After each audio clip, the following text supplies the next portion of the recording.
Hello everyone, Abhishek Gupta sir from MB classes. Another question from CAT 2021.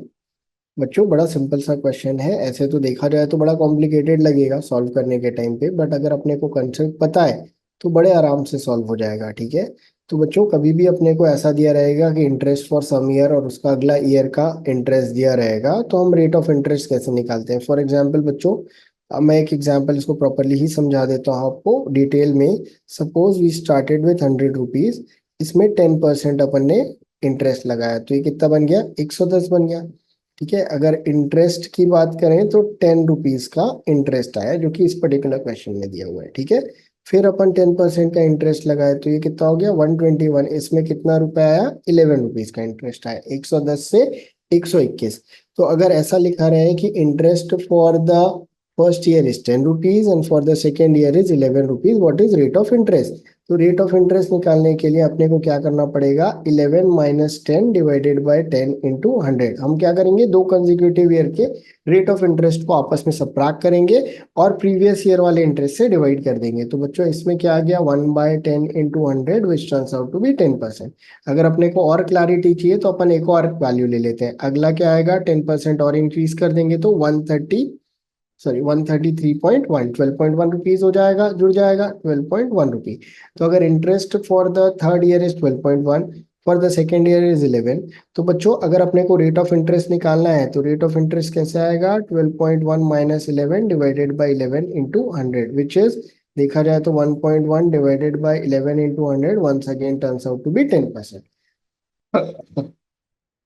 तो हम same concept use कर सकते हैं इस पर्टिकुलर क्वेश्चन में भी। इट इज एडवाइजेबल कि अगर हमको कैलकुलेटर दिया है, और बच्चों देखो ऑप्शंस ना बहुत ज्यादा क्लोज है, ठीक है, बहुत ज्यादा क्लोज है, तो कैलकुलेटर यूज करना इज एडवाइजेबल। ठीक है, कैलकुलेटर यूज करना एडवाइजेबल है, बट अगर कैलकुलेटर नहीं भी यूज करते तो मैं आपको विदाउट कैलकुलेटर भी सॉल्व करके दिखा देता हूँ। ठीक है,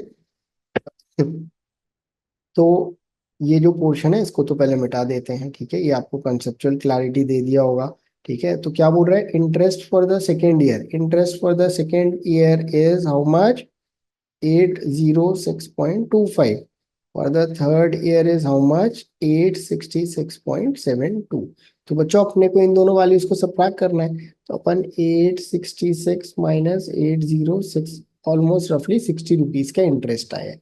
ये किस पे ब्याज लग रहा है, ये ब्याज लग रहा है 806 पे, राइट, प्रीवियस ईयर वाले पे। ठीक है, तो अगर अपन देखें, तो अगर अपन इसको 800 लेके चले, इंटू 100 कर दें, ठीक है, तो ये कट गया 60/8, या 4 2 8 एंड 4 15 लगभग अप्रोक्सीमेटली 7.5% का इंटरेस्ट रेट है। अब मैं ये बोल रहा हूँ कि 7.5 ही होगा, क्यों होगा, क्योंकि कैट अपने को एकदम बेकार टाइप के नंबर देगा नहीं। ठीक है, अगर उसने क्वेश्चन सेट किया है तो ये अज्यूम करो कि वो 7.5, 8, 9, 9.5, 10, इससे ज्यादा तो और डिफिकल्ट नहीं देगा। वो ऐसा नहीं देगा कि 7.1234 ऐसा कुछ परसेंट आ जाए।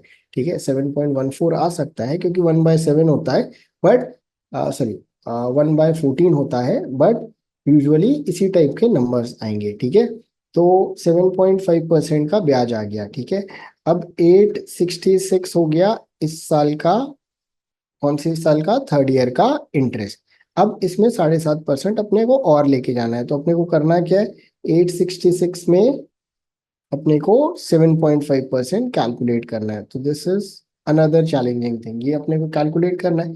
या तो अपन मल्टीप्लाई कर दें 866 इंटू 7.5, हमारे पास कैलकुलेटर तो है। ठीक है, तो 5 6 33, 5 6 33, 343, this is 6 42, 446, 456, 60।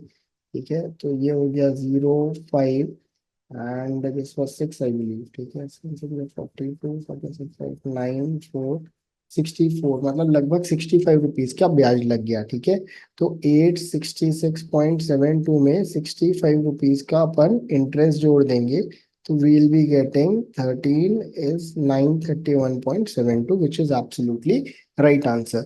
तो देखिए हमने मैनुअली ही इसको कैलकुलेट कर लिया जस्ट बाय सिंपल कैलकुलेशन। आपके पास कैलकुलेटर है, अगर आपको कुछ डाउट वगैरह आ रहा है तो आप डेफिनेटली कैट के पेपर में इस पर्टिकुलर क्वेश्चन के लिए तो कैलकुलेटर यूज कर सकते हो।